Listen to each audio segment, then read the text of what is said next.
I believe the United Healthcare Luigi Mangione case has the potential to really culturally shift a lot of aspects of our country and be something that is studied for years to come. We more and more are starting to wonder and believe that he did not act alone and that he intentionally got arrested.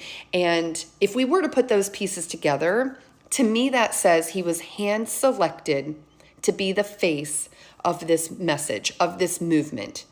And what does that make me think of? Well, it makes me think of the Montgomery bus boycott. Rosa Parks was hand selected to be the face of the movement. Now, if you've done any research on the civil rights movement, you'll know, beyond the American classroom, you'll know that it was actually Claudette Colvin, a teenager, a pregnant teenager who refused her seat to get up and give her seat on the bus. And Claudette Colvin, by her own admission, said, I could not have been the face of the movement. She said, I was dark-skinned, I didn't have the right hair texture, and I was a pregnant teenager. Okay. Now, if you are strategizing a publicity campaign, a marketing campaign, you understand, we all do, that the face, the person leading the movement matters. Luigi Mangione fits the profile that you can't argue with. He's white. Because remember, our country decided that Italians were white way back after they were lynching all of them and treating them poorly. They decided to say, okay, Italians, you're white now. So he's white.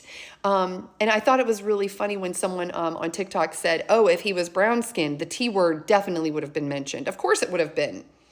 He has no documented history of mental health needs.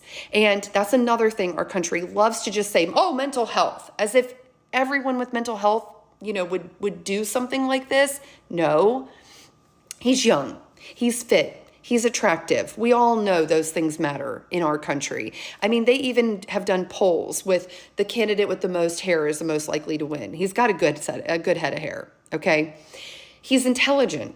He's not an outlier. He's not a hermit, a recluse. He has friends everywhere. He was well liked, and he's good at social media. So what can they say about him? He came from an affluent family. What can they say about him to discredit him? Because he is the model that they all said we should be following.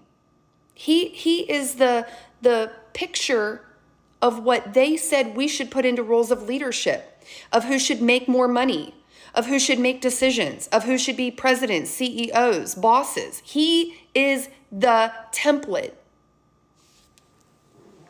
So now what are they going to argue?